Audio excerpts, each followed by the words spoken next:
Justin, come show us another way to live for God. Woo, Justin! I love you!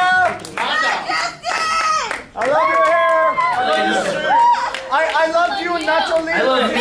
I love you all! Dude, I love you, Nacho Libre! Yes! No, he doesn't. I said that! Like, get the cone out of my face! No, I said you look like Jack Black. It's true. No, It's true. no, you look like Justin Bieber. Say it again. I don't know what's happening. Man, y'all got pumped up for that worship. That was awesome. I got pumped up. I love Jesus, man. That's gonna be the first thing I tell you guys. I love Jesus. So welcome back to the belonging. I love you guys. Again, I need to say that because I do. I feel like I don't say it enough. So I love you, and the proper response is, we love you. Yeah! Man, I'm feeling it. I feel like I never had a Valentine, so you guys are my Valentine, okay? Even though it's way in the past. Elizabeth, calm down, sicko. Okay, alright, so what's happening? Jesus is gonna rock your world. You ready? You ready? Good, I'm ready to bring it. Okay, so we talked about Jesus and when he was your age, and we talked about Jesus versus the church. Well, not the church, but Jesus versus the Pharisees, which was the church, so Jesus versus the church. And now we're going to talk about Jesus and his community, the people that he hung out with, the people that he came to handle. And so I was thinking, how can Jesus, when he was back there, how can Jesus and his community, how can he change my community? And I went through and I studied some stuff, and I just want to talk to you guys about what Jesus was doing in his people's life. And so, during his 3-year ministry that we talked about last week, Jesus, he spent his time teaching, and he spent his time giving love to people by miracles. He healed the blind. He healed the people who can't see, the blind. The people who can't think. He cast demons out of people. The power, man. Jesus was incredible. He cast demons out. He healed. He raised the dead. And one more important thing is he touched people who had leprosy. And if you see, those of you who don't know what leprosy is, what's important about that is leprosy is a disease. I'm basically going to boil it down. Leprosy is a disease where your skin falls off eventually. Like your nose will fall off and your fingers will start to look bony and your skin is just, whoa, there's half my leg, you know? And so leprosy, it was a horrible disease that no one wanted, and if you had it, you basically were cast out of the town. You were out of the community for good. You were no leper. You know, you had to go, if you had leprosy, you had to walk around saying, I'm unclean, stay away, because it was contagious. If you with leprosy touch somebody, they would get leprosy, and then you would just put someone with the same disease you had. And so it was important that Jesus touched the people who had leprosy, and he healed those people because nobody wanted to go to those people. Nobody wanted to go to the people who would make me sick, that nobody wanted. They couldn't do any good for their community, for the people around them. But Jesus went to them, and he saved them from that life. And that's what's important about Jesus. And so when Jesus was after finished with that, he'd often go around saying, after he healed someone, he'd often say, go in peace. But the peace we think of, when we think of peace, we think of no more war in Iraq. We think of something that's not conflict. We just think of it's peace, it's quiet, it feels good. But when Jesus was talking about peace, he actually used the Hebrew word shalom. And shalom means more than just absent of conflict. Man, I'm such an idiot. Sorry. Absence of conflict. I need to go back to school. Good thing it's out. But the absence of conflict. But see, Jesus was more, the shalom of God is actually meaning go in the presence of God. Go in the presence of the goodness of God. The presence of completeness. He sent them out with the blessing of God that made them complete. All of their body, all of their being, he blessed when he sent them out. And so when Jesus and his community, he brought the peace, the shalom of God to people around him. He brought the blessing that and changed the people. And so he offered that to them.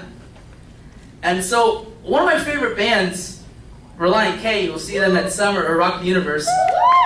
Awesome. One of my favorite songs that they wrote actually explains the ministry of Jesus. He said that Jesus loved the outcast.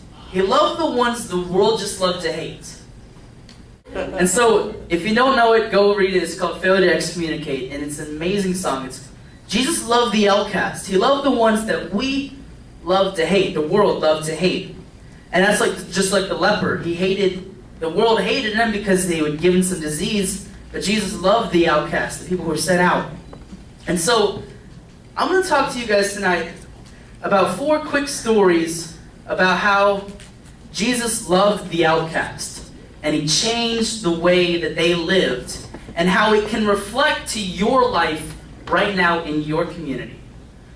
Okay, and so the very first story I have is Luke 10:30-37. I'm not going to read it, I'm just going to paraphrase. And so basically Jesus is here telling a story about the Good Samaritan. And if you've heard that story, incredible. Way to go to Bible school or Sunday school, whatever you call it. Awesome. So the story that Jesus talks about is that a Jewish man was walking down the road. He's going from Jerusalem to a town called Jericho, and he gets mugged on the road. He gets beat up and left half for dead. That's what the Bible says. He's left half for dead. And I wonder what left half for dead twice means. Would you die? You'd be a quarter alive. Anyway. Quarter. You'd be a quarter alive. Okay, and so this guy is left for half for dead. Basically, all his money was stolen. Everything that he had was taken from him. And a priest comes walking by. He makes eye contact with the guy who's beaten up, and basically says, "I ain't got time for you. I gotta go. So, bye. You know, I got to go. I ain't got time for you." And so another man comes, a Jewish man, the man of his same, the same nationality, comes and says, "Hey, sucks to be you. Bye." He's out of here. And a Samaritan, next to the person that comes in line, is a Samaritan. And the Samaritan, it was like the civil war of Samaritans and Jewish people. They hated each other. Oh, man. They hated each other like nobody's business, man. I tell you. And so the Samaritan, he saw this Jewish man. And what we would think is, I hate you. Good for you. But the story that Jesus tells, the Samaritan actually picks up the Jewish man and carries him to a hospital and pays for him to be healed, or pays for him to be taken care of at the hospital. And this story changed the way that Jewish people lived, because he told it to a bunch of people who were Jewish, and they obviously hated the story because their enemy was the one who was being praised. And see, a few things we can learn from this story is that bad luck happens to anybody, man. I mean, who would have thought this guy he wakes up, I'm going to get mugged today. Awesome. You don't think like that, Or take me, for example. I didn't wake up on January 23rd, 2007 and go, "Hey, man, I hope someone stabs my eye out with a pencil." I will. Okay, and so I didn't wake up saying, "Hey, man, stab me in the eye. That'd be awesome. Ruin my life. Well, make me partially blind for the rest of my life. Awesome." I didn't say that. And so bad luck happens to anybody. No matter what nationality, no matter what gender, no matter what you look like, it happens to you. And if it happened to you, you'd want someone to help you, no matter who they were. And so Jesus says, love no matter who they are, no matter what they look like, no matter what they smell like, no matter how much they make you mad. Jesus says love and pay, make this person better, change their life, because the love of God changed your life. And so, because God created the people to be different, they have a purpose in life, and God's put you in a place to help them get to where they need to be in God. Instead of hating where they are, instead of hating who they are, and taking away the opportunity for them to grow in God, actually love them to God. That's what Jesus